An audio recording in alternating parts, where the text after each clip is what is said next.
Ini ada dua macam doa, dan dua-duanya ada di dalam suratul Fatihah. Doa ibadah yang isinya memuji Allah tanpa meminta. Doa ibadah memuji Allah tanpa meminta, tidak ada permintaan. Contoh, Alhamdulillahi Rabbil Alamin. Apa permintaannya? Tidak ada. Cuman artinya apa? Memuji Allah. Segala puji bagimu ya Allah. Dan tidak ada kata yang terindah daripada kata Alhamdu, karena Alhamdu sudah mewakili semua segala pujian. Artinya jemaah sekalian, kalau ada di antara kita yang tidak faham cara yang terbaik memuji Allah, tidak hafal kata-kata yang panjang dan indah, tidak hafal Asmaul Husna, aku ingin memuji Allah, cukup satu kata, Alhamdulillahi Rabbil Alamin, mewakili segala pujian. Makanya kata ini sangat luar biasa. Kalau diartikan dalam bahasa Arab, segala puji bagimu ya Allah, artinya semua pujian bagimu ya Allah, segalanya.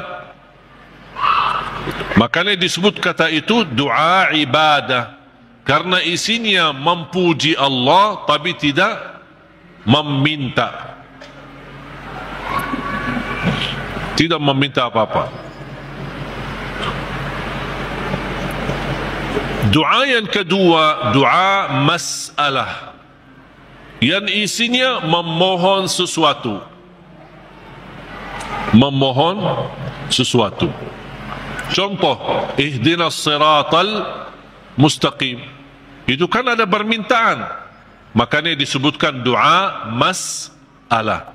Layaknya setiap kita berdoa diawali dengan doa ibadah, baru masuk kepada doa masalah. Itu adab, tata cara doa. Jangan langsung mau berdoa, ya Allah ampuni ya Allah. Puji dulu, karena Allah senang mendengar pujian hamba. Allah senang. Buat Allah senang dulu, baru minta. Dan itu sudah dibuktikan oleh suratul Fatihah. Makanya saya selalu berkata, bagi orang awam yang tidak bisa berdoa, tidak mampu doa, tidak hafal doa, atau tidak memfahami bagaimana bisa berdoa, dia cukup membaca Al-Fatihah mewakili semua doa. Karena isinya doa ibadah ada, memuji Allah tanpa meminta, dan juga ada isinya doa masalah. Boleh enggak saya baca Al-Fatihah supaya anak saya mendapatkan hidayah, supaya anak saya disembuhkan oleh Allah, supaya saya dapat jodoh, supaya saya diberikan kemudahan? Doa. Al-Fatihah mewakili semua doa bagi orang yang tidak faham doa atau tidak bisa berdoa.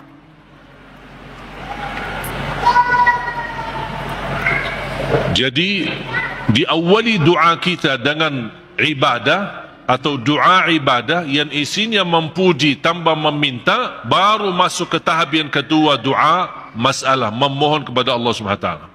Dan juga tolong jemaah sekalian perhatikan, habis dibacakan Al-Fatihah sampai iyyaka na'budu wa iyyaka nasta'in, belum meminta apa-apa. Kita memuji Allah, mengagungkan Allah, memuliakan Allah. Kemudian kita mengaku sebagai hamba Allah dengan kita ikrarkan iyyaka na'budu, itu hakmu ya Allah, dan kami memohon pertolongan. Dan pertama permohonan bertolongan kepada Allah, dan yang terbaik pertolongan yang kita mohonkan kepada Allah adalah minta hidayah kepada jalan yang lurus. Jemaah sekalian, ayat Al-Fatihah disusun itu betul-betul rapi, tidak sembarangan kata-kata yang terpilih. termasuk meminta hidayah. Kalau kita dapat hidayah, segala urusan kita beres. Karena kata ihdinas siratal mustaqim bukan berarti kita memohon hidayah kepada jalan yang lurus dalam hal agama. Itu tidak, bukan hanya itu saja. Tapi ihdinas siratal mustaqim dalam mengurusi rumah tangga, ihdinas siratal mustaqim dalam mendidik anak, ihdinas siratal mustaqim dalam mencari nafkah dan rezeki, ihdinas siratal mustaqim dalam kehidupan kami sehari-hari, ihdinas siratal mustaqim dalam beribadah, ihdinas siratal mustaqim dalam ikhlas, ihdinas siratal mustaqim dalam sabar, ihdinas siratal mustaqim dalam syukur. Semua hal-hal yang kita butuhkan, dunia maupun akhirat, ibadah maupun tidak ibadah, beramal apapun, kita memohon petunjuk hidayah kepada jalan yang lurus. Artinya, kita memohon melalui ayat ini, kita berharap segala aktivitas kita, kita bisa mendapatkan yang terbaik di jalan Allah. Ihdinas siratal mustaqim. Berilah Allah petunjuk kepada jalan yang lurus, yang terbaik. Yang terbaik ikhlas, yang terbaik rumah tangga, yang terbaik mendidik anak, yang terbaik dalam menjaga diri, yang terbaik melindungi diri, yang terbaik mencari nafkah dan rezeki, yang terbaik mencari kerjaan yang baik, yang terbaik dalam beribadah, yang terbaik dalam tahajud, yang terbaik dalam majlis ilmu, yang terbaik dalam menghafal Al-Quran. Semua kita berharap melalui ihdinas siratal mustaqim sudah termasuk segala yang kita inginkan, dan kita hanya meminta bukan sesuatu yang baik, tapi yang terbaik. Ihdinas siratal mustaqim.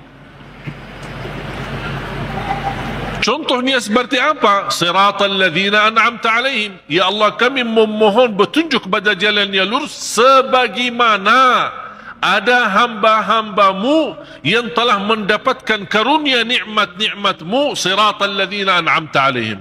Ya Allah, kami ingin dapat seperti mereka.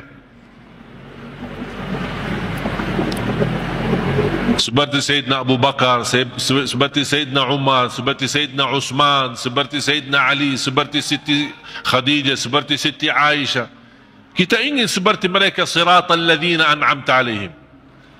Janganlah ya Allah seperti orang-orang yang dimurkai oleh Allah atau orang yang tersesat. Ghairil maghdubi alaihim waladdallin. Ya Allah, jauhkan, lindungilah kami dari situ, dari hal-hal yang mendapatkan kemurkaan-Mu. Kami tidak mau. Kami mau sebagaimana hamba-Mu yang telah menerima karunia nikmat-nikmat, siratal ladzina an'amta alaihim. Itu yang kami mau ya Allah. Tapi jangan di jalan orang-orang yang dimurkai Allah dan orang-orang yang tersesat. Apa beda al-maghdubi alaihim waladdallin? Bedanya apa? Orang yang dimurkai Allah sama orang yang tersesat.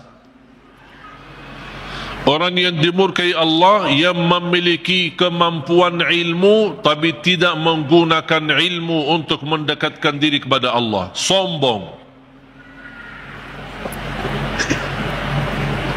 Mereka berilmu, tapi sayang sekali ilmu yang mereka dapatkan hanya ingin menunjukkan kelebihan diri, menunjukkan dirinya sebagai orang yang hebat, bukan untuk digunakan untuk mendekatkan diri kepada Allah.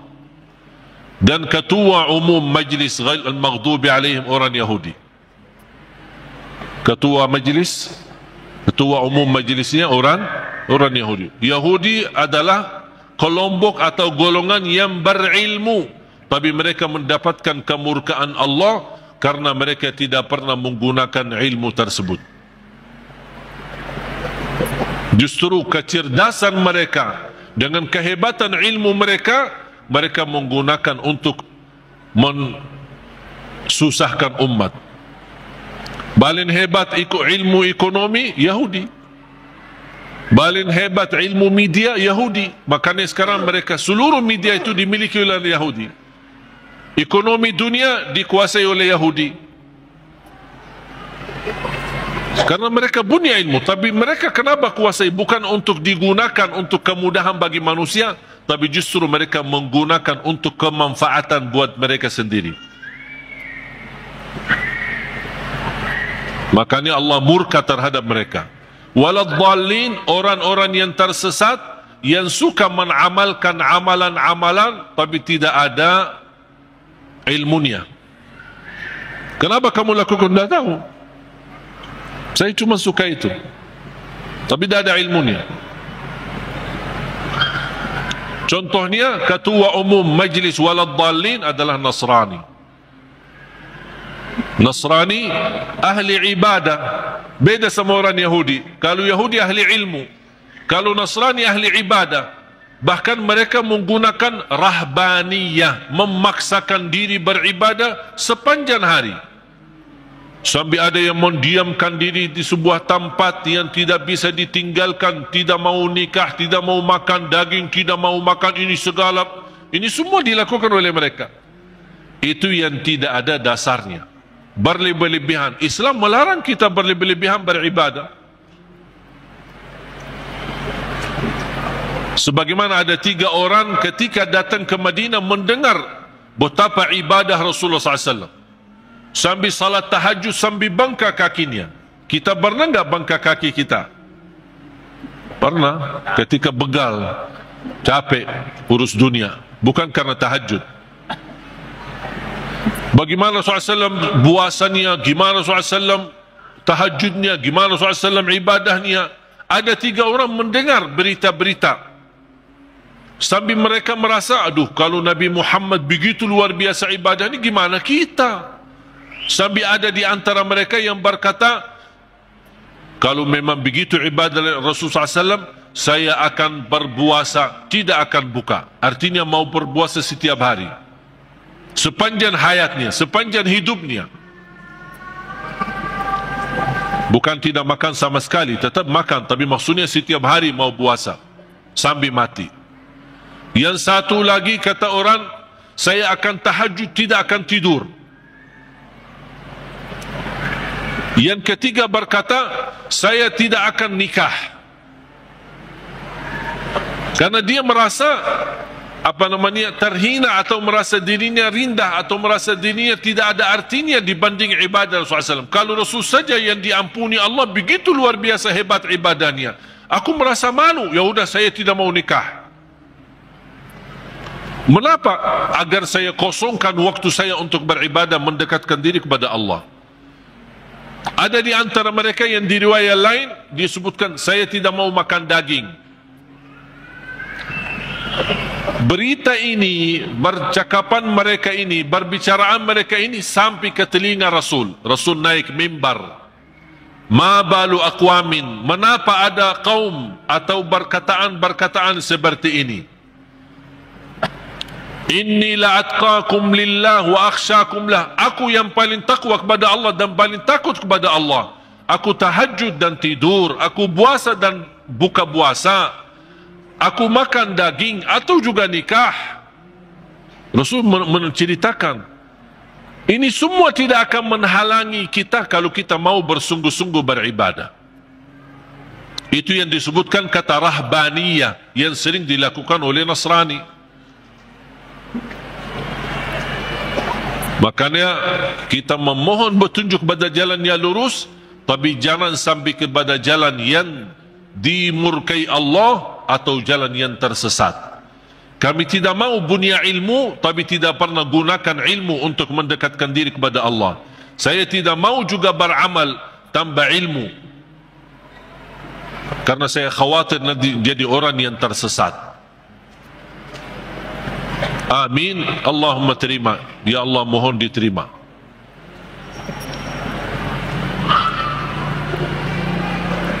Oleh karena itu jemaah sekalian dimuliakan Allah Subhanahu wa taala, cuba betapa mulianya suratul Fatihah.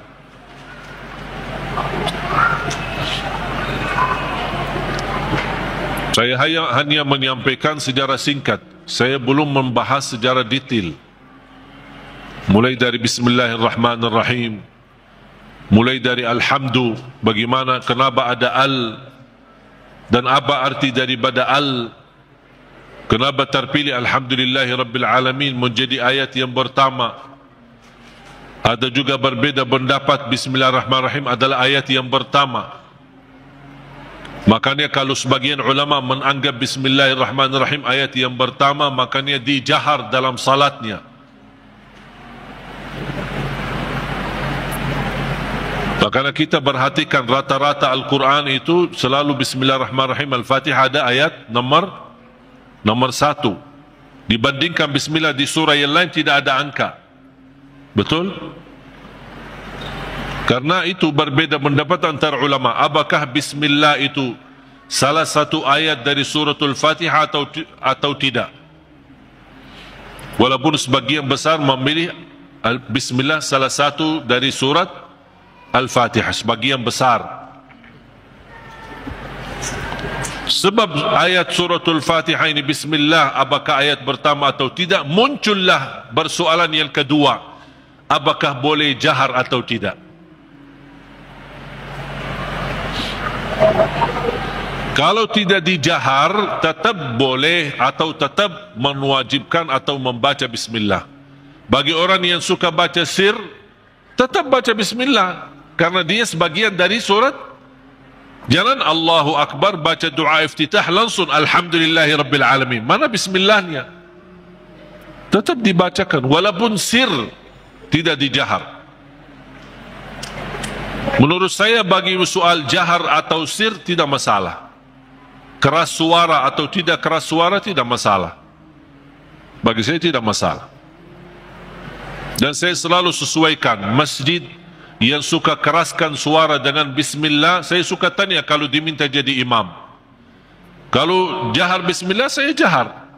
Kalau disirkan, tidak dikeraskan, saya tidak keraskan. Kunut subuh, kalau dia masih baki kunut subuh dan saya diminta jadi imam, saya baki kunut subuh. Kalau masih tidak baki kunut subuh, saya tidak baki kunut subuh. Saya tidak suka maksa.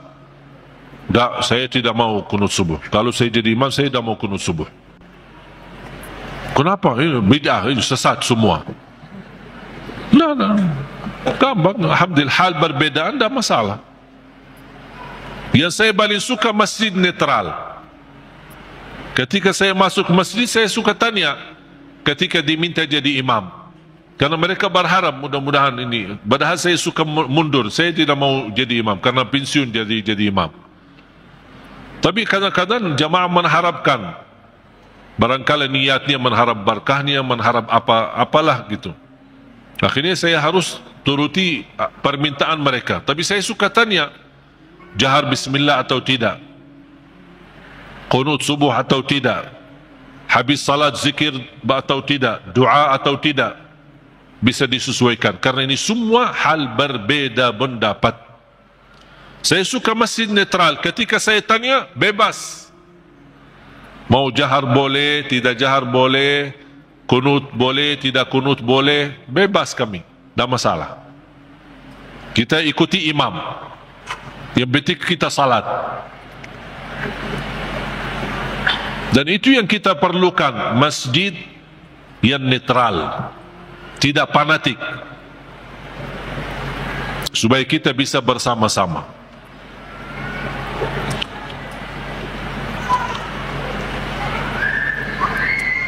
Bismillahirrahmanirrahim. Kalau kita hitungkan Al-Fatihah berapa ayat? Berapa?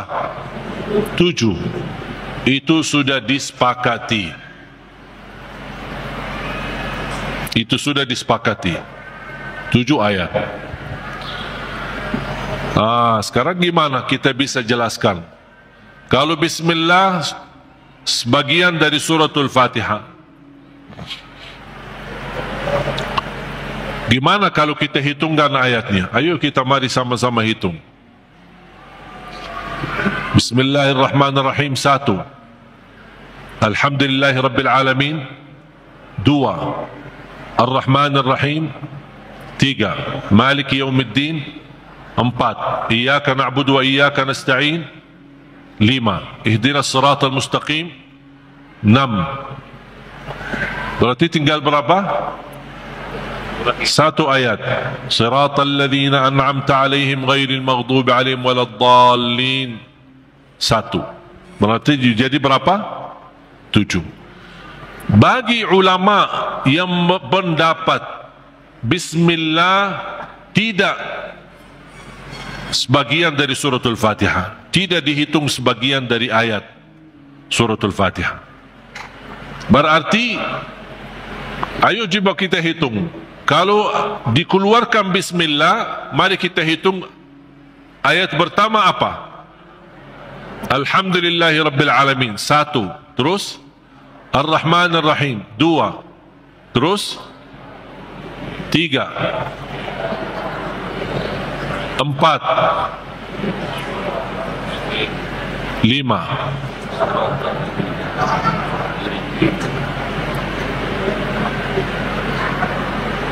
Ini kan 1.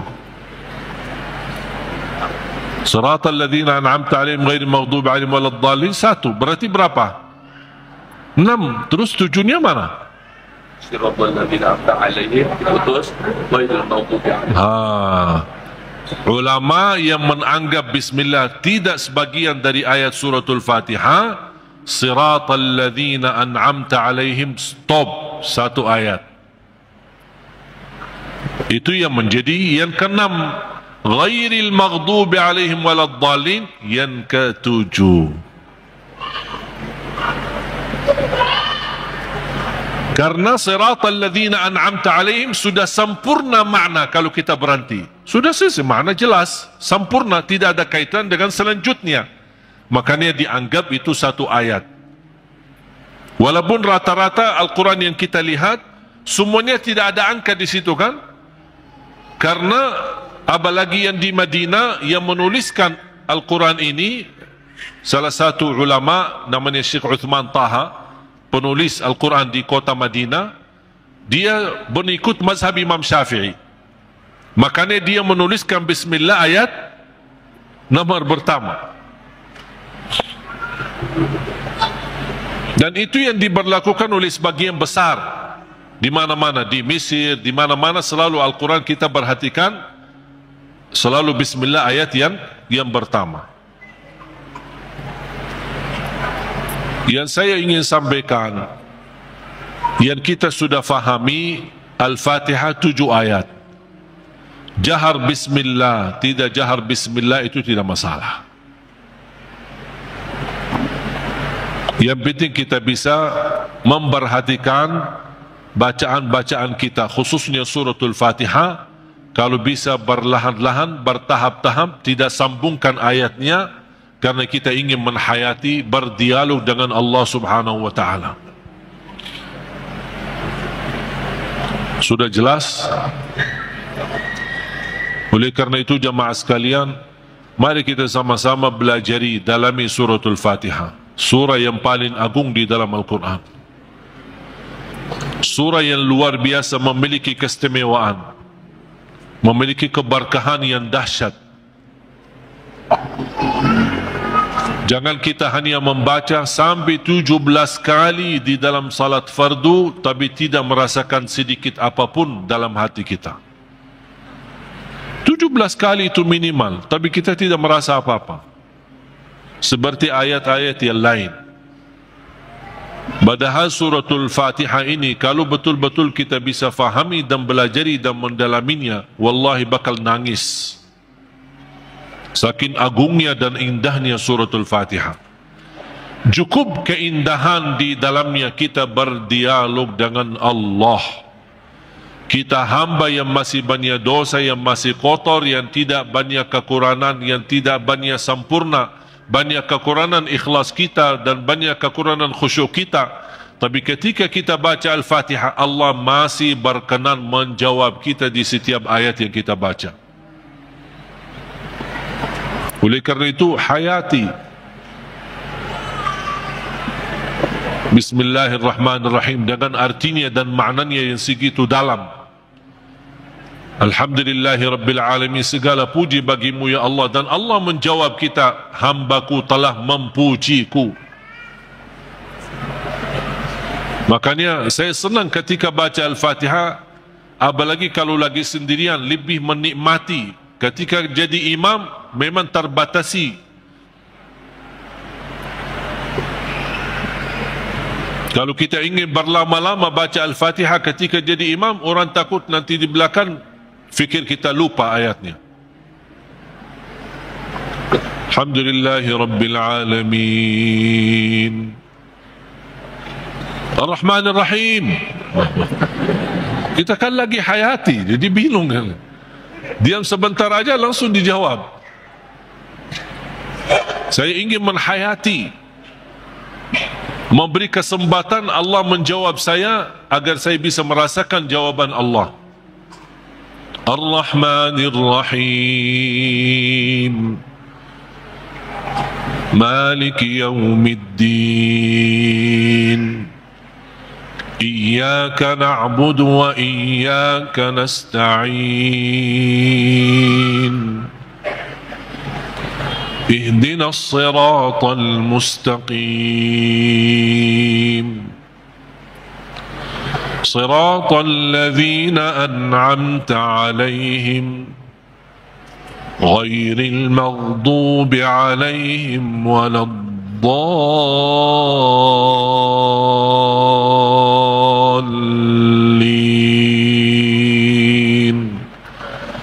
Amin. Amin sama seperti baca Yasin. Gimana baca Yasin? Yasin. Gitu? Betul? Gimana? Yasin. Gimana baca Yasin? Yasin. Amin. Kita sering waladdallin. Amin. Apalagi anak-anak. Amin. Yasin. Sebagaimana dijelaskan oleh Imam Ibn Kathir rahimahullah dalam tafsirnya.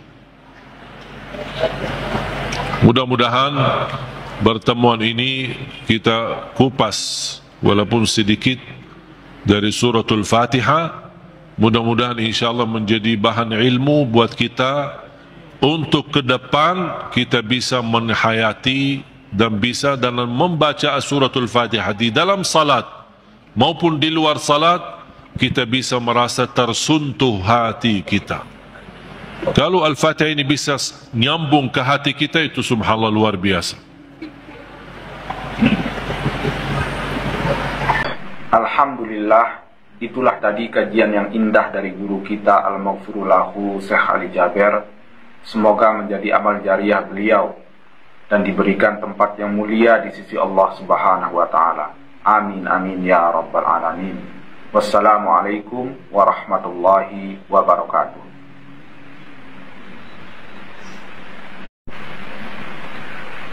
Bismillahirrahmanirrahim. Assalamualaikum warahmatullahi wabarakatuh. Saudaraku yang beriman, marilah sejenak kita simak kajian dari guru kita Al-Maghfurullahu Syekh Ali Jaber, sekaligus mengenang beliau dan memetik hikmah, ilmu dan amalan di dalam kajian ini yang insya Allah akan menjadi suatu kebaikan bagi kita untuk menjalani kehidupan sehari-hari. Marilah kita simak bersama-sama. Bismillahirrahmanirrahim. Assalamualaikum warahmatullahi wabarakatuh. Alhamdulillahi rabbil alamin, wa ashhadu an la ilaha illallah wahdahu la sharika lah waliyus salihin, wa ashhadu anna sayyidana wa nabiyyana Muhammadan abdullahi wa rasuluhu as-sadiqul amin. Allahumma salli wa sallim wa barik ala sayyidina Muhammad wa ala alihi wa sahbihi wa man tabi'ahum bi ihsanin ila yaumiddin. Allahumma allimna ma yanfa'una wa anfa'na bima 'allamtana wa zidna ilman wa tuqa. Para jemaah sekalian yang dimuliakan Allah Subhanahu wa taala,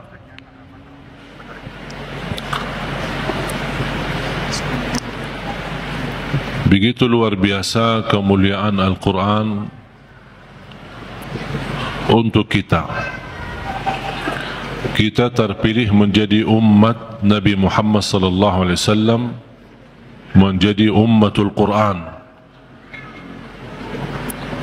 Quran yang abadi, Quran yang suci, dijamin tidak ada celah di dalamnya, tidak ada kesalahan, tidak ada kebatilan.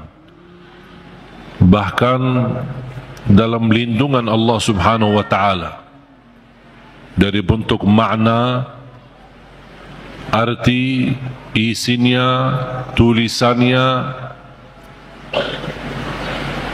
halam-halamannya, dan semua dilindungi oleh Allah Subhanahu wa taala. Sebagaimana janji Allah, "Inna nahnu nazzalna adh-dhikra wa inna lahu lahafizun." Kami telah menurunkan Al-Quran dan kamilah yang menjaganya.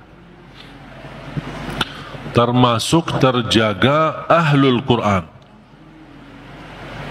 Bukan hanya Al-Quran sendiri yang terjaga, tetapi ahlul Quran pun dijaga oleh Allah Subhanahu wa taala. Bahkan salah satu lindungan Allah Subhanahu wa taala kepada kita melalui Al-Quran, akan dilindungi oleh Allah ahlul Quran dari siksa neraka Jahannam.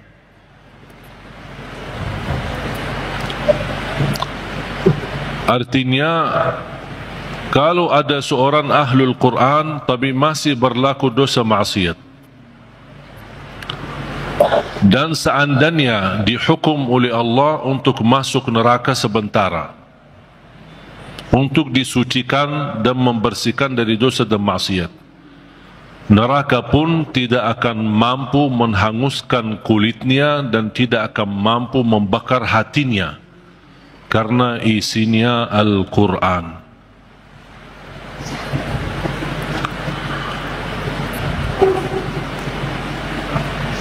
Banyak kelebihan Al-Quran untuk kita.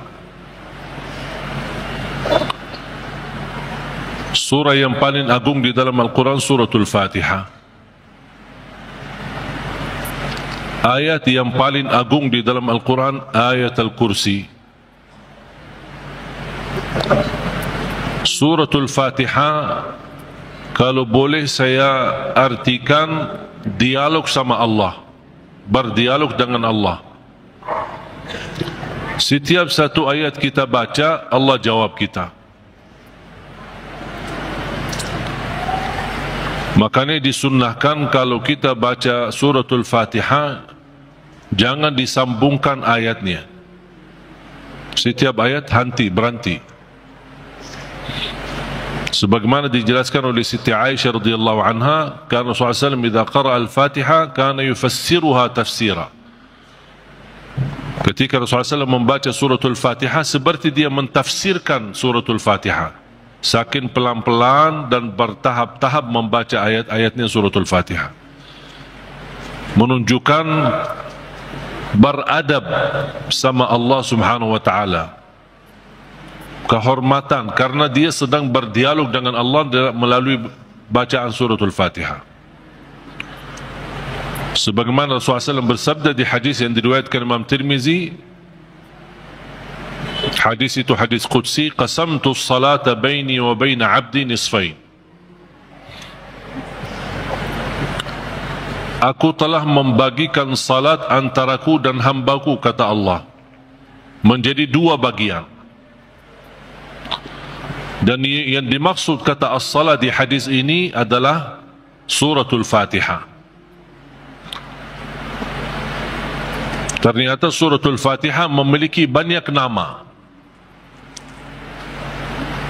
Disebutkan nama di antara lain Al-Fatihah, Ummul Kitab, Ummul Quran,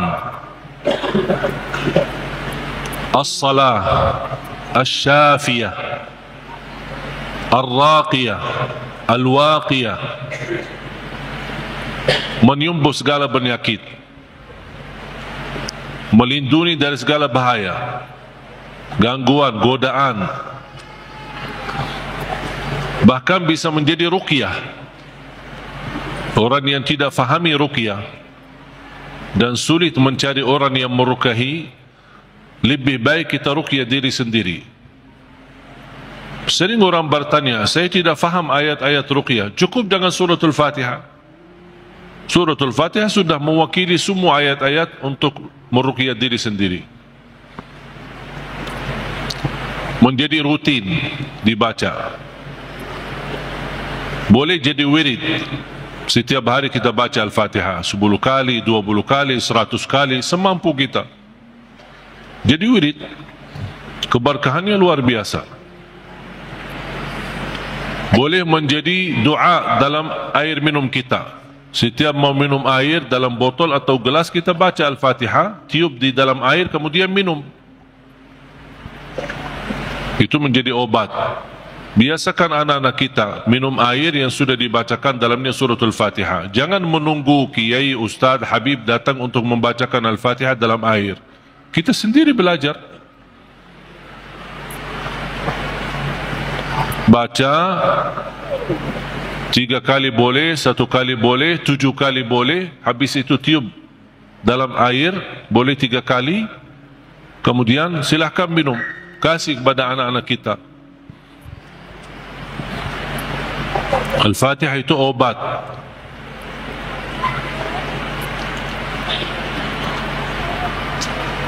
Tidak sah salat seorang kalau tidak baca Al-Fatihah.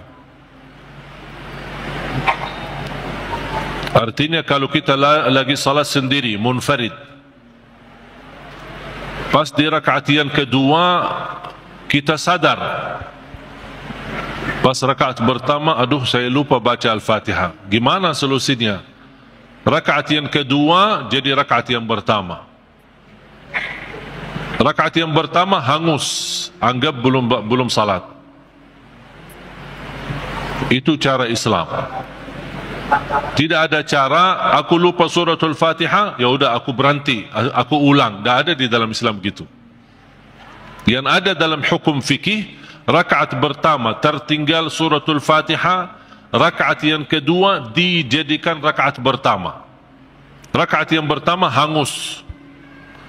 Sebelum salam sujud sahwi 2 kali.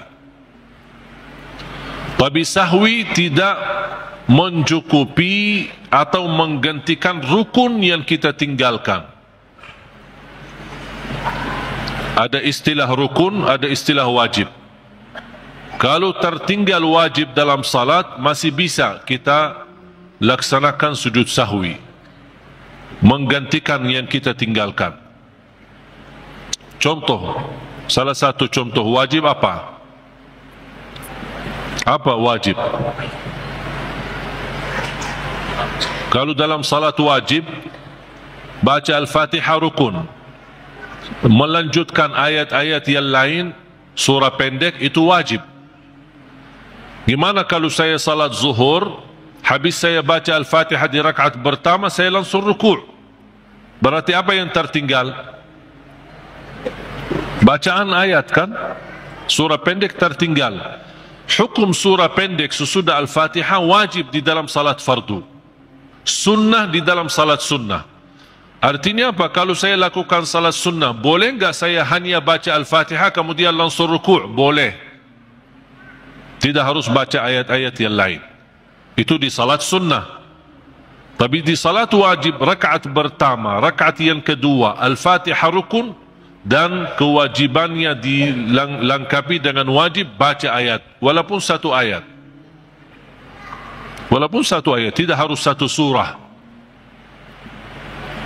1 ayat kemudian langsung rukuk. Boleh. Amma yatasaalun, Allahu Akbar. 1 ayat. Itu sudah mencukupi melaksanakan yang wajib. Mau lebih banyak lagi ya bebas. Gimana kalau saya lupa habis baca Al-Fatihah pas saya salat wajib di rakaat pertama atau rakaat yang kedua? Kadang-kadang terjadi, namanya kita lagi salat, ada terganggu fikiran, kehilangan khusyuk. Pas habis saya baca Al-Fatihah, Allahu Akbar, saya rukuk. Pas di dalam rukuk, aduh saya belum baca ayat-ayat pendek. Di dalam hukum fikih tidak boleh kita balik. Tidak ada kata mundur dalam salat. Untuk membacakan baru rukuk lagi. Tidak ada. Teruskan salatnya. Rukuk, sujud. Sampai mau selesai. Sebelum salam, sujud sahwi 2 kali. Tidak ada istilah sujud sahwi 1 kali. 2 kali sujud sahwi. Kenapa sujud sahwi 2 kali? Menggantikan yang wajib yang tertinggal. Itu bisa diwakili atau dicukupi dengan sujud sahwi. Zikir dalam rukuk, zikir dalam sujud, hukumnya wajib. Walaupun ada berbeza pendapat, wajib apakah 1 kali atau 3 kali. Ada yang berkata 1 kali wajib, selebihnya sunnah. Subhana rabbiyal azim 1 kali, sami'allahu liman hamidah, boleh.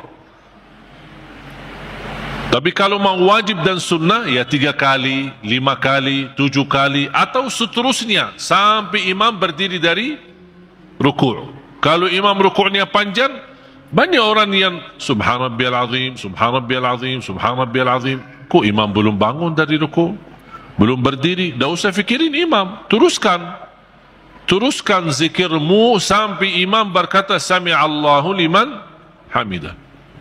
Kalau lama, ya berarti kita bebas lama. Tapi tidak boleh doa dalam rukuk. Dalam rukuk tidak boleh doa. Yang boleh doa di dalam sujud. Dan doa itu bebas. Sering saya memperhatikan orang lebih banyak memilih doa panjang di sujud terakhir. Itu bukan berarti tidak boleh doa di setiap sujud. Sujud pertama boleh enggak saya panjang doa? Boleh. Apalagi kalau lagi salat sendiri. Yang tidak boleh berlama-lama sujud ketika kita makmum. Imam sudah Allahu Akbar, kita masih enak-enak sujud. Kita bangun dari sujud, imam sujud lagi. Suka telat. Itu makruh, bahkan bisa disampaikan membatalkan salat kalau sengaja. Udah, kalau makmum ikuti imam. Mau berlama-lama sujud, anda lagi salat sendiri, silahkan. Sampai hari kiamat sujud, tak apa-apa. Tak masalah, bebas. Banyak orang yang suka kalau pas lagi makmum enak sujud lama sampai tertinggal imamnya. Tapi pas lagi sendirian malas lama-lama sujud. Jadi kebalik. Tapi kalau yang tertinggal rukun itu tidak mencukupi atau tidak bisa digantikan dengan sujud sahwi. Tetap harus melaksanakan rukun tersebut. Contoh, rakaat pertama habis saya baca Al-Fatihah, baca surah pendek, kemudian langsung Allahu Akbar. Tanpa saya sadar, saya sujud. Terjadi enggak? Ada yang sujud tanpa rukuk. Pas dia di sujud, aduh saya belum rukuk. Gimana solusinya dalam fikih? Teruskan salatnya, pas berdiri di rakaat yang kedua, hangus rakaat yang pertama, rakaat yang kedua dijadikan rakaat pertama. Kalau dari segi hitungan pasti ada tambahan rakaat kan? Dianggap ada tambahan rakaat. Walaupun ada yang tertinggal di dalamnya 1 rukun, itulah yang ditutupi dan diampuni Allah kesalahan tersebut dengan sujud sahwi. Faham? Berarti intinya sujud sahwi tidak mencukupkan atau menggantikan rukun yang tertinggal. Tapi dia boleh menjadi pengganti dengan wajib yang kita tinggalkan. Kalau hal-hal sunnah di dalam salat, kalau kita tinggalkan sunnah, ya tak apa-apa. Tidak perlu diganti sujud sahwi. Contoh sunnah apa? Contoh. Habis tahiyat, kan ada salawat. Habis tahiyat ada salawat. Habis salawat ada apa? Bebas doa. Allahumma inni a'udzubika min azabi jahannam wa min azabil qabr wa min fitnatil mahya wal mamat wa min syarri fitnatil masihil dajjal. Itu namanya sunnah. Doa tambahan. Ya muqallibal qulub, boleh. Doa untuk anak-anak kita. Allahumma inni zalamtu nafsi zulman kathira wa la yaghfiru adh-dhunuba illa anta faghfir li min 'indika maghfiratan warhamni innaka antal ghafurur rahim. Ada salah satu doa yang sangat indah sampai dikagumi oleh Rasulullah SAW ketika mendengar seorang sahabat sebelum salam membaca doa tersebut. Sampai kata Rasulullah SAW, qad ghufira lah, qad ghufira lah, qad ghufira lah, sudah diampuni Allah, sudah diampuni Allah, sudah diampuni Allah, sampai 3 kali dibaca doa tersebut. Ini diriwayatkan Imam Abi Daud. Allahumma inni as'aluka bi annaka anta Allah al-wahidul ahad as-samad alladhi lam yalid wa lam yulad wa lam yakul lahu kufuwan ahad an taghfira li dhunubi innaka antal ghafurur rahim. Sudah hafal belum? Saya ulang lagi ya. Allahumma inni as'aluka ya Allah al-ahad as-samad alladhi lam yalid wa lam yulad ولم يكن له كفوا أحد أن تغفر لي ذنوبي إنك أنت الغفور الرحيم. Itu dibacakan sebelum salam. Habis tahiyat sebelum salam.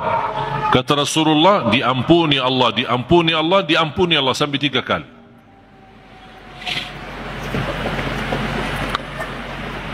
Kalau sudah hafal qulhu masih bisa hafal doa ini. Hafal qulhu kan? Alhamdulillah hafal.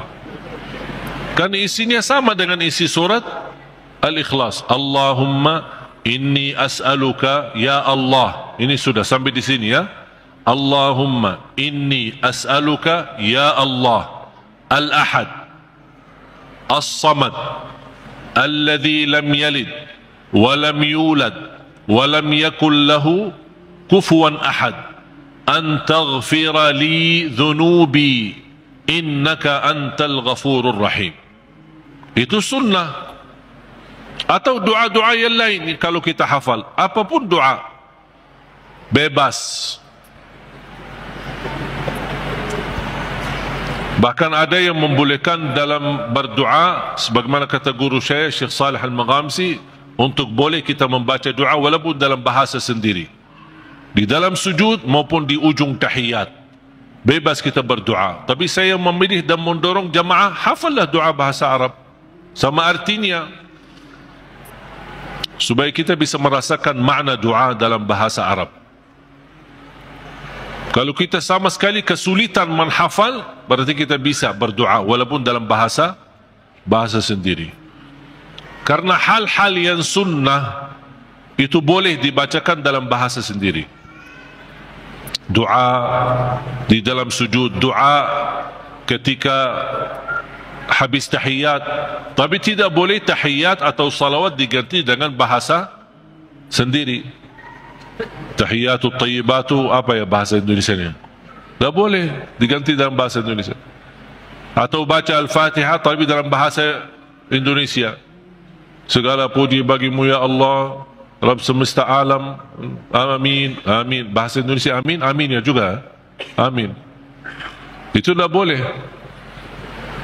Jadi hal yang wajib, hal yang rukun tidak boleh diganti dengan bahasa sendiri. Kalau hal yang sunnah seperti doa-doa di dalam sujud atau di ujung tahiyat sebelum salam, tidak apa-apa. Ada ulama membolehkan. Walaupun saya memilih lebih baik utamakan yang dalam bahasa Arab.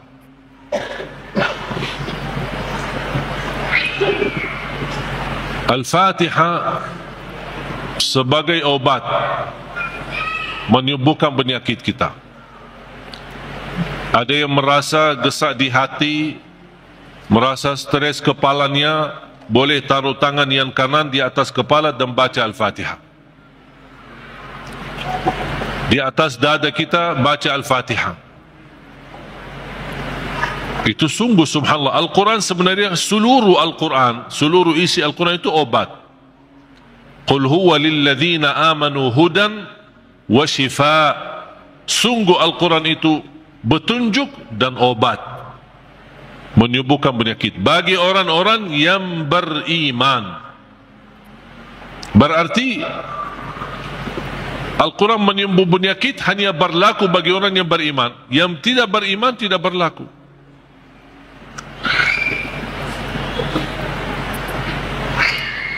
Dan banyak hadis yang menunjukkan Al-Fatihah itu sebagai ruqyah. Sebagaimana hadis Abu Musa Al-Ash'ari radhiyallahu an ketika menobati seorang kepala kampung yang sambat sakit, kemudian dibacakan Al-Fatihah,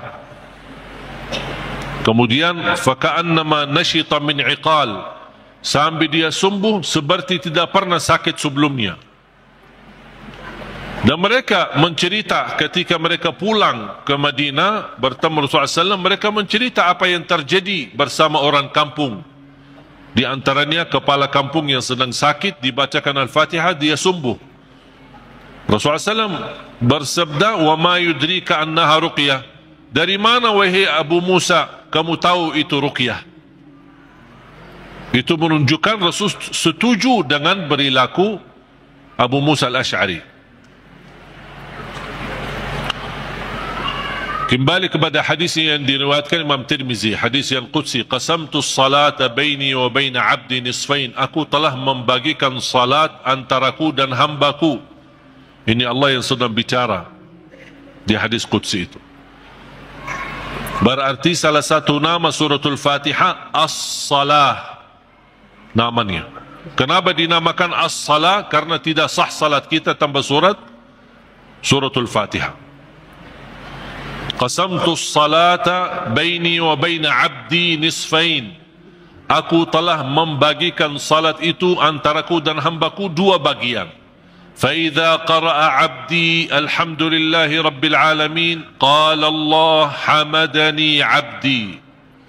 Ketika hamba berkata alhamdulillahi rabbil alamin qala Allah, Allah jawab. Cuba bayangkan jemaah sekalian, setiap satu ayat dari suratul Fatihah kita baca, Allah jawab kita. Makanya layaknya adab yang sempurna, jangan sambungkan suratul Fatihah. Allah jawab, kita hayati jawaban Allah subhanahu wa ta'ala. Alhamdulillahi rabbil alamin. Allah menjawab, hambaku telah memujiku. Alhamdulillahi rabbil alamin. Qala Allah hamadani 'abdi. Hambaku telah memujiku. Ar-Rahmanir Rahim. Qala Allah majjadani 'abdi. Hambaku telah mengagungkanku. Malik Yaumiddin. Qala Allah athna 'alayya 'abdi. Hambaku telah memuliakanku. Allah jawab setiap ayat. Iyyaka na'budu wa iyyaka nasta'in. Allah jawab, ini antaraku dan hambaku. Na'budu itu Allah, nasta'in kami memohon pertolongan kepada Allah. Berarti ada dua bagian. Ini antaraku dan hambaku kata Allah. Ini ada bagian untukku, ada bagian untuk hambaku. Iyyaka na'budu wa iyyaka nasta'in. Dan terpilih kata nasta'in memang sangat pas. Kenapa tidak terpilih iyyaka na'budu wa iyyaka natawakkal? Iyyaka na'budu wa iyyaka nasbir. Iyyaka na'budu wa iyyaka nu'min. Kenapa terpilih kata nasta'in? Karena kita tidak mampu menyempurnakan ibadah sebagai hak Allah tanpa pertolongan dari Allah. Berarti cocok kata nasta'in. Imam Ibnul Qayyim membuat satu buku gara-gara kalimat ini, Iyyaka na'budu wa iyyaka nasta'in. Bukunya 2 jilid, lebih dari 400 halaman. Hanya membahas Iyyaka na'budu wa iyyaka nasta'in. Madarijus salikin fi manazili Iyyaka na'budu wa iyyaka nasta'in. Sudah ada dalam bahasa Indonesia. Atau silahkan, kalau keberatan membeli bukunya mungkin mahal, bisa anda dulu di Google, Syekh Google. Buka nama bukunya Madarijus Salikin fi Manazili Iyyaka na'budu wa iyyaka nasta'in. Selain buku ini yang sangat bagus yang dimiliki oleh Imam Ibnul Qayyim, buku yang kedua adalah Zadul Ma'ad. Zadul Ma'ad. Kata guru saya, fantasnya dan layaknya setiap orang Muslim menyimpan buku ini di samping tidurnya, di tempat tidurnya. Sebelum mau tidur, baca walaupun 1 halaman dari buku itu. Kenapa? Karena buku Zadul Ma'ad termasuk buku yang terbagus membahas ibadah-ibadah dan sehari-hari Nabi Muhammad. Dan kita bisa terapkan setiap hari. Ini baca amalannya apa, ini baca amalannya apa. Gimana tidurnya Rasul, gimana ibadahnya Rasul, gimana zikirnya Rasul, gimana makanannya Rasul, gimana perginya dan jalannya Rasul. Itu semua dibahas dalam buku itu, Zadul Ma'ad. Silakan buka di Google juga. Banyak Syekh Google hebat itu, semua ada. Karya Imam Ibnul Qayyim. Kalau anda bisa beli 2 buku ini atau bisa dulu di internet, itu sangat bagus. Sudah ada dalam bahasa Indonesia. Subhanallah, begitu indah kajian yang disampaikan oleh guru kita Al-Maghfur Lahu Syekh Ali Jaber. Semoga Allah memberikan kita kemudahan dalam setiap langkah mengerjakan kebaikan. Amin amin ya rabbal alamin.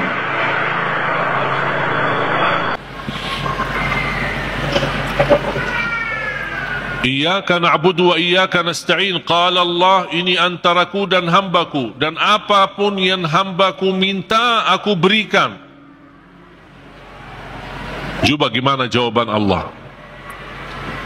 Iyyaka na'budu wa iyyaka nasta'in, ini antaraku dan hambaku, apapun hambaku meminta aku berikan. Habis itu apa yang diminta oleh hamba? Minta apa? Ihdinas siratal mustaqim. Tetap Allah masih jawab, ini untuk hambaku. Ihdinas siratal mustaqim. Siratal ladzina an'amta alaihim. Allah jawab, ini untuk hambaku. Ghairil maghdubi alaihim waladdallin, ini untuk hambaku. Artinya Allah kabulkan doanya, karena ini doa. Makanya kita tutupi amin. Apa arti amin? Allahumma stajib, ya Allah mohon diterima. Itu makna amin. Mohon ya Allah, terima permohonan kami. Allah menjawab, ini untuk hambaku. Artinya Allah jawab dan kabulkan doa kita. Makanya ketika kita baca Al-Fatihah, kita merasakan berdialog dengan Allah. Dan suratul Fatihah, 2 macam doa ada di dalamnya. Ada 2 macam doa. Doa ibadah dan doa masalah. Bukan masalah ya. Masalah. Doa ibadah dan doa masalah. Apa beda doa ibadah sama doa masalah?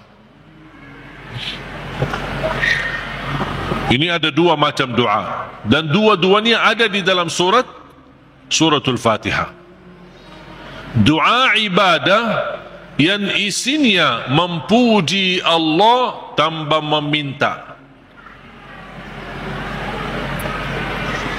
Doa ibadah memuji Allah tanpa meminta. Tidak ada permintaan. Contoh, Alhamdulillahi Rabbil Alamin. Apa permintaannya? Tidak ada. Cuman artinya apa? Memuji Allah. Segala puji bagimu ya Allah. Dan tidak ada kata yang terindah daripada kata Alhamdu. Karena Alhamdu sudah mewakili semua segala pujian. Artinya jemaah sekalian, kalau ada di antara kita yang tidak faham cara yang terbaik memuji Allah, tidak hafal kata-kata yang panjang dan indah, tidak hafal Asmaul Husna, aku ingin memuji Allah, cukup satu kata, Alhamdulillahi Rabbil Alamin, mewakili segala pujian. Makanya kata ini sangat luar biasa. Kalau diartikan dalam bahasa Arab, segala puji bagimu ya Allah. Artinya semua pujian bagimu ya Allah. Segalanya. Makanya disebut kata itu doa ibadah. Karena isinya memuji Allah tapi tidak meminta. Tidak meminta apa-apa. Doa yang kedua, doa masalah. Yang isinya memohon sesuatu. Memohon sesuatu. Contoh, ihdinas siratal mustaqim. Itu kan ada permintaan. Makanya disebutkan doa masalah. Layaknya setiap kita berdoa diawali dengan doa ibadah, baru masuk kepada doa masalah. Itu adab, tata cara doa. Jangan langsung baru berdoa, ya Allah ampuni ya Allah. Puji dulu. Karena Allah senang mendengar pujian hamba. Allah senang. Buat Allah senang dulu, baru minta. Dan itu sudah dibuktikan oleh suratul Fatihah. Makanya saya selalu berkata, bagi orang awam yang tidak bisa berdoa, tidak mampu doa, tidak hafal doa, atau tidak memfahami bagaimana bisa berdoa, dia cukup membaca Al-Fatihah mewakili semua doa. Karena isinya doa ibadah ada, memuji Allah tanpa meminta, dan juga ada isinya doa masalah. Boleh enggak saya baca Al-Fatihah supaya anak saya mendapatkan hidayah, supaya anak saya disembuhkan oleh Allah, supaya saya dapat jodoh, supaya saya diberikan kemudahan? Doa.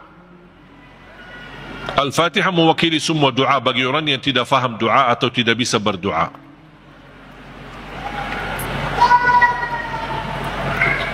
Jadi diawali doa kita dengan ibadah atau doa ibadah yang isinya memuji tanpa meminta, baru masuk ke tahap yang kedua, doa masalah, memohon kepada Allah SWT.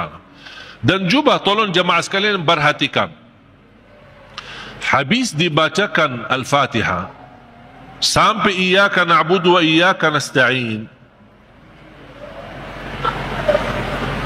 belum meminta apa-apa. Kita memuji Allah, mengagungkan Allah, memuliakan Allah. Kemudian kita mengaku sebagai hamba Allah dengan kita ikrarkan iyyaka na'budu, itu hakmu ya Allah, dan kami memohon pertolongan. Dan pertama permohonan bertolongan kepada Allah, dan yang terbaik pertolongan yang kita mohonkan kepada Allah adalah minta hidayah kepada jalan yang lurus. Jemaah sekalian, ayat Al-Fatihah disusun itu betul-betul rapi, tidak sembarangan kata-kata yang terpilih, termasuk meminta hidayah. Kalau kita dapat hidayah, segala urusan kita beres. Karena kata ihdinas siratal mustaqim bukan berarti kita memohon hidayah kepada jalan yang lurus dalam hal agama. Itu tidak, bukan hanya itu saja. Tapi ihdinas siratal mustaqim dalam mengurusi rumah tangga, ihdinas siratal mustaqim dalam mendidik anak, ihdinas siratal mustaqim dalam mencari nafkah dan rezeki, ihdinas siratal mustaqim dalam kehidupan kami sehari-hari, ihdinas siratal mustaqim dalam beribadah, ihdinas siratal mustaqim dalam ikhlas, ihdinas siratal mustaqim dalam sabar, ihdinas siratal mustaqim dalam syukur. Semua hal-hal yang kita butuhkan dunia maupun akhirat, ibadah maupun tidak ibadah, beramal apapun, kita memohon petunjuk hidayah kepada jalan yang lurus. Artinya, kita memohon melalui ayat ini, kita berharap segala aktivitas kita, kita bisa mendapatkan yang terbaik di jalan Allah. Ihdinas siratal mustaqim. Berilah Allah petunjuk kepada jalan yang lurus, yang terbaik. Yang terbaik ikhlas, yang terbaik rumah tangga, yang terbaik mendidik anak, yang terbaik dalam menjaga diri, yang terbaik melindungi diri, yang terbaik mencari nafkah dan rezeki, yang terbaik mencari kerjaan yang baik, yang terbaik dalam beribadah, yang terbaik dalam tahajud, yang terbaik dalam majlis ilmu, yang terbaik dalam menghafal Al-Quran. Semua kita berharap melalui ihdinas siratal mustaqim sudah termasuk segala yang kita inginkan, dan kita hanya meminta bukan sesuatu yang baik, tapi yang terbaik. Ihdinas siratal mustaqim. Contohnya seperti apa? Siratal ladzina an'amta alaihim. Ya Allah, kami memohon petunjuk kepada jalan yang lurus sebagaimana ada hamba-hambamu yang telah mendapatkan karunia nikmat-nikmatmu. Siratal ladzina an'amta alaihim. Ya Allah, kami ingin dapat seperti mereka. Seperti Sayyidina Abu Bakar, seperti Sayyidina Umar, seperti Sayyidina Uthman, seperti Sayyidina Ali, seperti Siti Khadijah, seperti Siti Aisyah. Kita ingin seperti mereka, siratal ladzina an'amta alaihim. Janganlah ya Allah seperti orang-orang yang dimurkai oleh Allah atau orang yang tersesat. Ghairil maghdubi alaihim waladdallin. Ya Allah, jauhkan, lindungilah kami dari situ, dari hal-hal yang mendapatkan kemurkaan-Mu. Kami tidak mau. Kami mau sebagaimana hamba-Mu yang telah menerima karunia nikmat-nikmat, siratal ladzina an'amta alaihim. Itu yang kami mau ya Allah. Tapi jangan di jalan orang-orang yang dimurkai Allah dan orang-orang yang tersesat. Apa beda al-maghdubi alaihim waladdallin? Bedanya apa? Orang yang dimurkai Allah sama orang yang tersesat. Orang yang dimurkai Allah yang memiliki kemampuan ilmu tapi tidak menggunakan ilmu untuk mendekatkan diri kepada Allah. Sombong. Mereka berilmu, tapi sayang sekali ilmu yang mereka dapatkan hanya ingin menunjukkan kelebihan diri, menunjukkan dirinya sebagai orang yang hebat, bukan untuk digunakan untuk mendekatkan diri kepada Allah. Dan ketua umum majlis al-maghdubi alaihim orang Yahudi. Ketua umum majlisnya orang Yahudi. Yahudi adalah kelompok atau golongan yang berilmu, tapi mereka mendapatkan kemurkaan Allah karena mereka tidak pernah menggunakan ilmu tersebut. Justru kecerdasan mereka dengan kehebatan ilmu mereka, mereka menggunakan untuk mensusahkan umat. Paling hebat ilmu ekonomi Yahudi, paling hebat ilmu media Yahudi. Makanya sekarang mereka seluruh media itu dimiliki oleh Yahudi. Ekonomi dunia dikuasai oleh Yahudi. Karena mereka punya ilmu, tapi mereka kenapa kuasai? Bukan untuk digunakan untuk kemudahan bagi manusia, tapi justru mereka menggunakan untuk kemanfaatan buat mereka sendiri. Makanya Allah murka terhadap mereka. Waladdallin, orang-orang yang tersesat, yang suka mengamalkan amalan-amalan tapi tidak ada ilmunya. Kenapa kamu lakukan? Tidak tahu. Saya cuma suka itu. Tapi tidak ada ilmunya. Contohnya, ketua umum Majlis Waladhdallin adalah Nasrani. Nasrani ahli ibadah, beda sama orang Yahudi. Kalau Yahudi ahli ilmu, kalau Nasrani ahli ibadah. Bahkan mereka menggunakan rahbaniyah, memaksakan diri beribadah sepanjang hari. Sampai ada yang mendiamkan diri di sebuah tempat yang tidak bisa ditinggalkan, tidak mau nikah, tidak mau makan daging, tidak mau makan ini segala. Ini semua dilakukan oleh mereka. Itu yang tidak ada dasarnya. Berlebih-lebihan. Islam melarang kita berlebih-lebihan beribadah. Sebagaimana ada 3 orang ketika datang ke Madinah mendengar betapa ibadah Rasulullah SAW. Sambil salat tahajud, sambil bangka kakinya. Kita pernah enggak bangka kaki kita? Pernah. Ketika begal, capek, urus dunia. Bukan karena tahajud. Bagaimana SAW puasanya, gimana SAW tahajudnya, gimana SAW ibadahnya. Ada 3 orang mendengar berita-berita. Sambil mereka merasa, aduh, kalau Nabi Muhammad begitu luar biasa ibadah ini, gimana kita? Sambil ada di antara mereka yang berkata, kalau memang begitu ibadah Rasulullah SAW, saya akan berpuasa, tidak akan buka. Artinya mau berpuasa setiap hari. Sepanjang hayatnya, sepanjang hidupnya.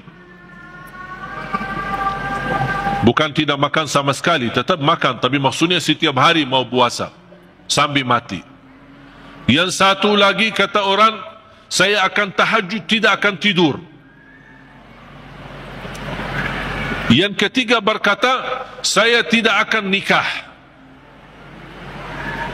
Karena dia merasa terhina atau merasa dirinya rendah atau merasa dirinya tidak ada artinya dibanding ibadah Rasulullah SAW. Kalau Rasul saja yang diampuni Allah begitu luar biasa hebat ibadahnya, aku merasa malu, ya udah saya tidak mau nikah. Mengapa? Agar saya kosongkan waktu saya untuk beribadah, mendekatkan diri kepada Allah. Ada di antara mereka yang di riwayat lain disebutkan, saya tidak mau makan daging. Berita ini, bercakapan mereka ini, berbicaraan mereka ini sampai ke telinga Rasul. Rasul naik mimbar. Ma balu aqwamin, menapa ada kaum atau berkataan seperti ini?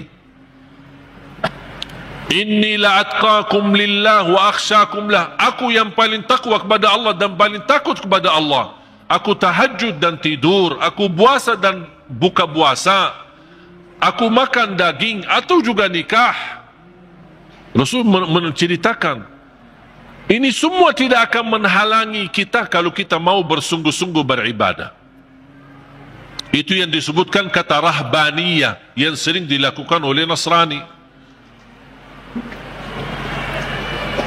Makanya kita memohon petunjuk pada jalan yang lurus, tapi jangan sampai kepada jalan yang dimurkai Allah atau jalan yang tersesat. Kami tidak mau punya ilmu tapi tidak pernah gunakan ilmu untuk mendekatkan diri kepada Allah. Saya tidak mau juga beramal tanpa ilmu, karena saya khawatir nanti jadi orang yang tersesat. Amin. Allahumma terima. Ya Allah, mohon diterima.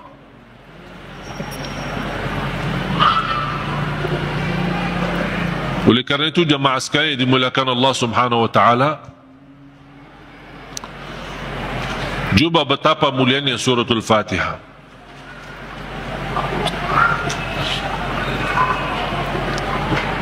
Saya hanya menyampaikan sejarah singkat. Saya belum membahas sejarah detail.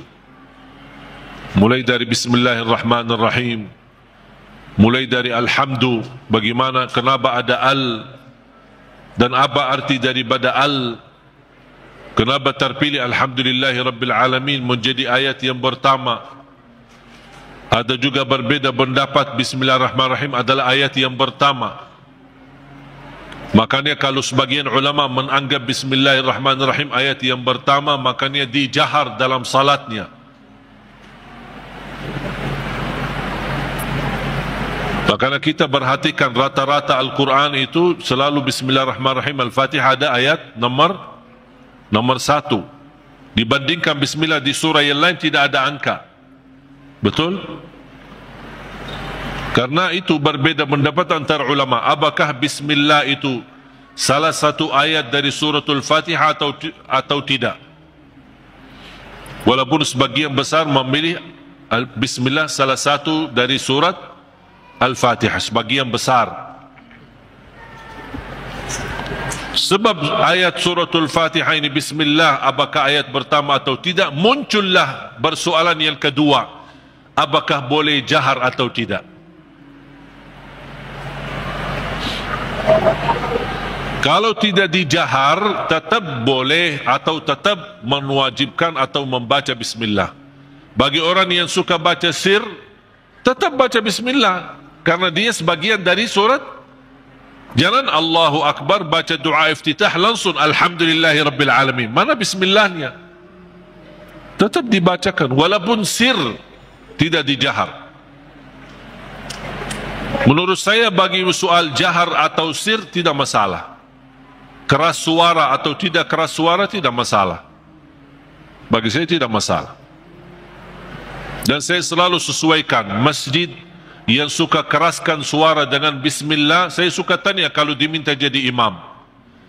Kalau jahar Bismillah, saya jahar. Kalau disirkan, tidak dikeraskan, saya tidak keraskan. Kunut subuh, kalau dia masih bagi kunut subuh dan saya diminta jadi imam, saya bagi kunut subuh. Kalau masih tidak bagi kunut subuh, saya tidak bagi kunut subuh. Saya tidak suka maksa. Tak, saya tidak mau kunut subuh. Kalau saya jadi imam, saya tidak mau kunut subuh. Kenapa? Ini bid'ah, ini sesat semua. Nah. Gampang, alhamdulillah, hal berbeda, tidak masalah. Yang saya paling suka masjid netral. Ketika saya masuk masjid, saya suka tanya ketika diminta jadi imam. Karena mereka berharap mudah-mudahan ini. Padahal saya suka mundur, saya tidak mau jadi imam karena pensiun jadi imam. Tapi kadang-kadang jamaah mengharapkan, barangkali niatnya mengharap berkahnya, mengharap apalah gitu. Akhirnya saya harus turuti permintaan mereka. Tapi saya suka tanya, jahar Bismillah atau tidak, qunut subuh atau tidak, habis salat zikir atau tidak, doa atau tidak, bisa disesuaikan. Karena ini semua hal berbeda pendapat. Saya suka masjid netral. Ketika saya tanya, bebas. Mau jahar boleh, tidak jahar boleh, kunut boleh, tidak kunut boleh, bebas kami, tidak masalah. Kita ikuti imam. Yang penting kita salat. Dan itu yang kita perlukan, masjid yang netral, tidak fanatik, supaya kita bisa bersama-sama.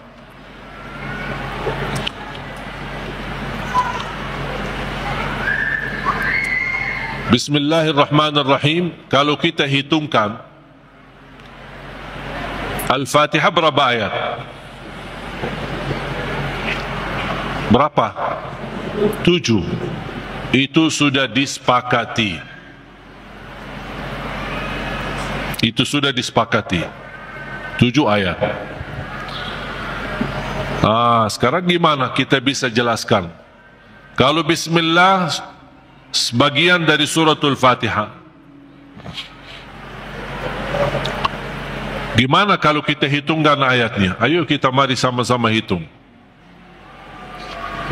Bismillahirrahmanirrahim 1. Alhamdulillahi Rabbil Alamin 2. Ar-Rahmanir-Rahim 3. Maliki Yawmiddin 4. Iyyaka na'budu wa iyyaka nasta'in 5. Ihdinas siratal mustaqim 6.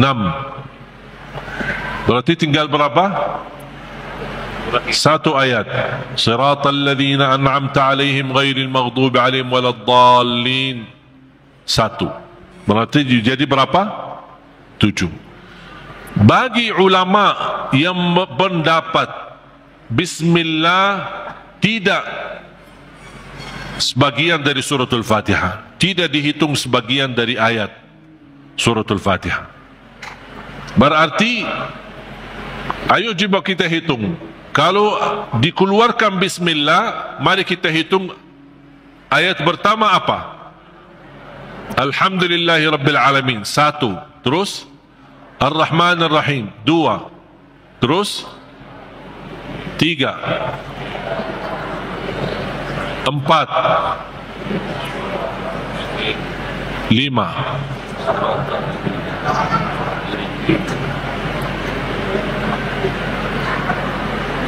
Ini kan 1. Siratal ladzina an'amta 'alaihim ghairil maghdubi 'alaihim waladdallin. 1. Berarti berapa? 6. Terus 7-nya mana? Siratal ladzina an'amta 'alaihim putus ghairil maghdubi 'alaihim. Ulama yang menganggap bismillah tidak sebagian dari ayat suratul Fatihah, siratal ladzina an'amta 'alaihim, stop, 1 ayat. Itu yang menjadi yang ke-6. Ghairil maghdubi 'alaihim waladdallin yang ke-7.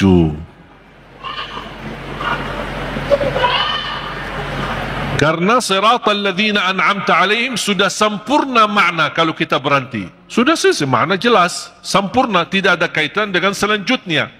Makanya dianggap itu 1 ayat. Walaupun rata-rata Al-Quran yang kita lihat semuanya tidak ada angka di situ kan? Karena apalagi yang di Madinah yang menuliskan Al-Quran ini, salah satu ulama namanya Syekh Uthman Taha, penulis Al-Quran di kota Madinah, dia mengikut mazhab Imam Syafi'i. Makanya dia menuliskan bismillah ayat nomor pertama. Dan itu yang diberlakukan oleh sebagian besar di mana-mana, di Mesir, di mana-mana selalu Al-Quran kita perhatikan selalu bismillah ayat yang pertama.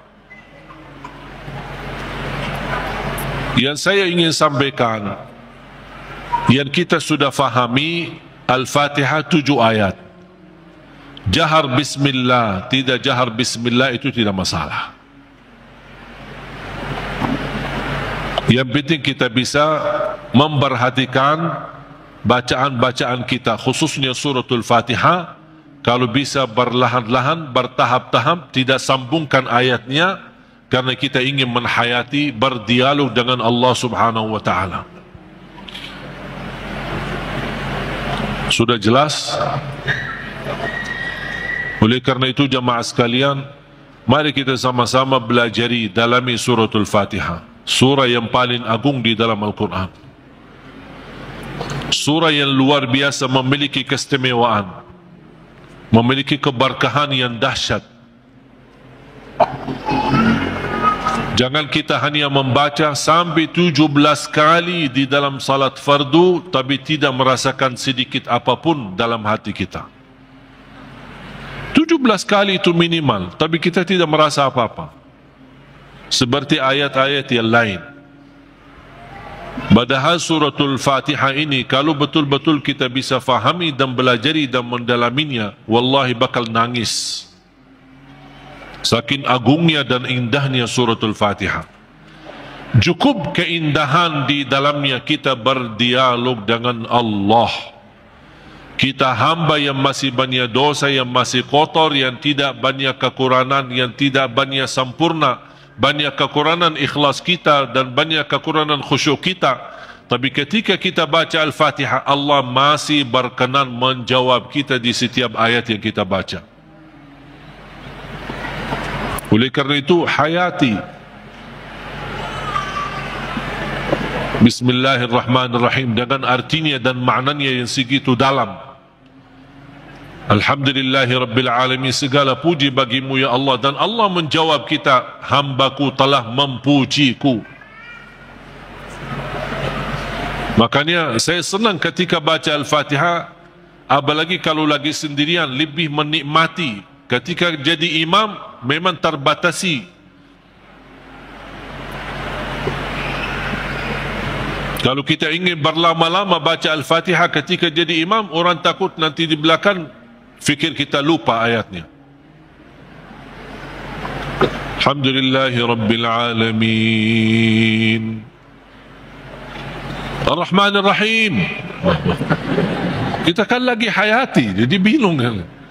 Diam sebentar aja langsung dijawab. Saya ingin menghayati, memberi kesempatan Allah menjawab saya agar saya bisa merasakan jawaban Allah. Ar-Rahmanir Rahim, Maliki Yawmiddin, Iyyaka na'budu wa iyyaka nasta'in, اهدنا الصراط المستقيم صراط الذين أنعمت عليهم غير المغضوب عليهم ولا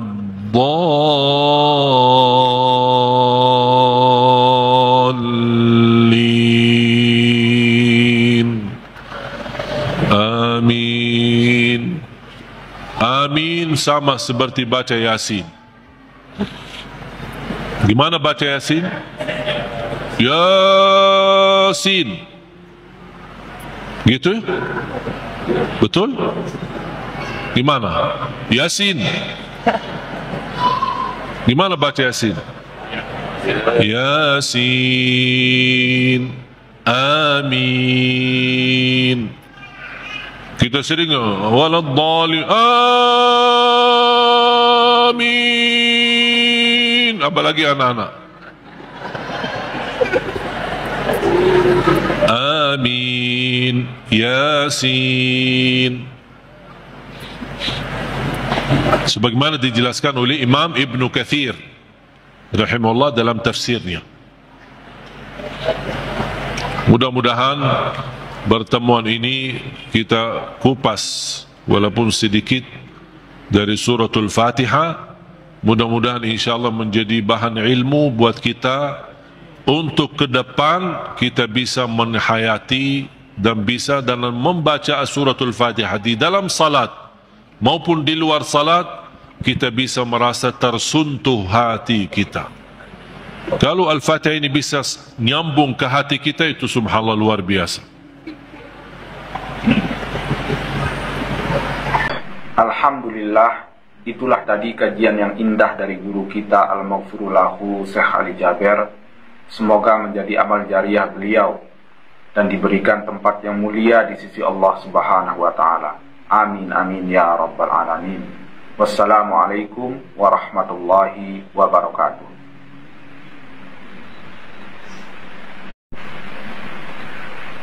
Bismillahirrahmanirrahim. Assalamualaikum warahmatullahi wabarakatuh. Saudaraku yang beriman, marilah sejenak kita simak kajian dari guru kita Al-Maghfurullahu Syekh Ali Jaber, sekaligus mengenang beliau dan memetik hikmah, ilmu dan amalan di dalam kajian ini yang insya Allah akan menjadi suatu kebaikan bagi kita untuk menjalani kehidupan sehari-hari. Marilah kita simak bersama-sama. Bismillahirrahmanirrahim. Assalamualaikum warahmatullahi wabarakatuh. Alhamdulillahi rabbil alamin, wa ashhadu an la ilaha illallah wahdahu la syarika lahu waliyus salihin, wa ashhadu anna sayyidana wa nabiyyana Muhammadan abdullahi wa rasuluhu as-sadiqul amin. Allahumma salli wa sallim wa barik ala sayyidina Muhammad wa ala alihi wa sahbihi wa man tabi'ahum bi ihsanin ila yaumiddin. Allahumma allimna ma yanfa'una wa anfa'na bima 'allamtana wa zidna ilman wa tuqa. Para jemaah sekalian yang dimuliakan Allah Subhanahu wa taala,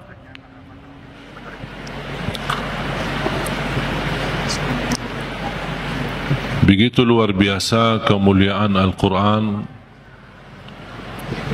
untuk kita. Kita terpilih menjadi umat Nabi Muhammad sallallahu alaihi wasallam, menjadi ummatul Quran.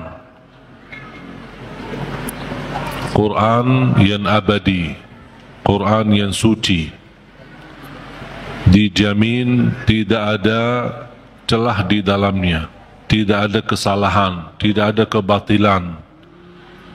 Bahkan dalam lindungan Allah Subhanahu wa ta'ala dari bentuk makna, arti, isinya, tulisannya, halam-halamannya, dan semua dilindungi oleh Allah Subhanahu wa ta'ala. Sebagaimana janji Allah, inna nahnu nazzalna dzikra wa inna lahu lahafidhun. Kami telah menurunkan Al-Quran dan kamilah yang menjaganya. Termasuk terjaga Ahlul Quran. Bukan hanya Al-Quran sendiri yang terjaga, tetapi Ahlul Quran pun dijaga oleh Allah Subhanahu wa ta'ala.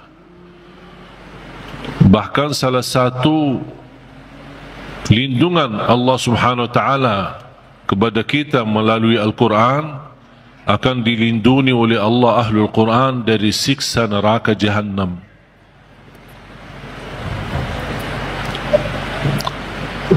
Artinya, kalau ada seorang Ahlul Quran tapi masih berlaku dosa maksiat,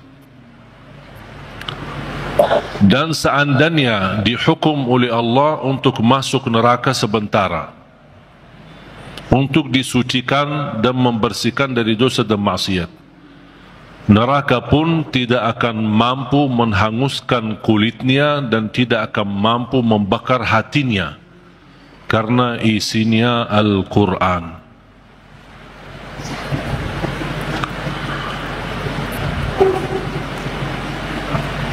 Banyak kelebihan Al-Quran untuk kita. Surah yang paling agung di dalam Al-Quran Suratul Fatihah. Ayat yang paling agung di dalam Al-Quran ayat Al-Kursi. Suratul Fatihah, kalau boleh saya artikan dialog sama Allah, berdialog dengan Allah. Setiap satu ayat kita baca, Allah jawab kita. Makanya disunnahkan kalau kita baca suratul Fatihah, jangan disambungkan ayatnya. Setiap ayat berhenti. Sebagaimana dijelaskan oleh Siti Aisyah radhiyallahu anha, karena Rasulullah SAW idza qara'a al-Fatihah kana yufassiruha tafsira. Ketika Rasulullah SAW membaca suratul Fatihah, seperti dia mentafsirkan suratul Fatihah. Saking pelan-pelan dan bertahap-tahap membaca ayat-ayatnya suratul Fatihah, menunjukkan beradab sama Allah Subhanahu wa ta'ala, kehormatan, karena dia sedang berdialog dengan Allah melalui bacaan suratul Fatihah. Sebagaimana Rasulullah SAW bersabda di hadis yang diriwayatkan Imam Tirmizi, hadis itu hadis qudsi, qasamtu salata baini wa baina abdi nisfain. Aku telah membagikan salat antaraku dan hambaku, kata Allah, menjadi dua bagian.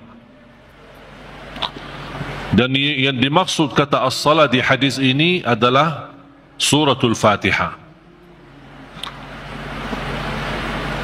Ternyata suratul Fatihah memiliki banyak nama. Disebutkan nama di antara lain Al-Fatihah, Ummul Kitab, Ummul Quran, As-Salah, As-Syafiyah, Ar-Raqiyah, Al-Waqiyah, menyembuh segala penyakit, melindungi dari segala bahaya, gangguan, godaan, bahkan bisa menjadi ruqyah. Orang yang tidak fahami ruqyah dan sulit mencari orang yang meruqyahi, lebih baik kita ruqyah diri sendiri.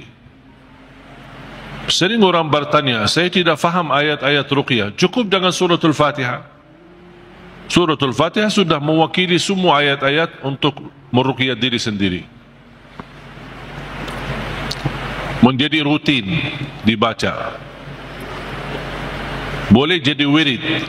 Setiap hari kita baca Al-Fatihah 10 kali, 20 kali, 100 kali, semampu kita. Jadi wirid. Keberkahannya luar biasa. Boleh menjadi doa dalam air minum kita. Setiap mau minum air dalam botol atau gelas, kita baca Al-Fatihah, tiup di dalam air, kemudian minum.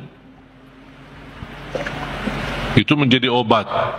Biasakan anak-anak kita minum air yang sudah dibacakan dalamnya suratul Fatihah. Jangan menunggu kiai, ustaz, habib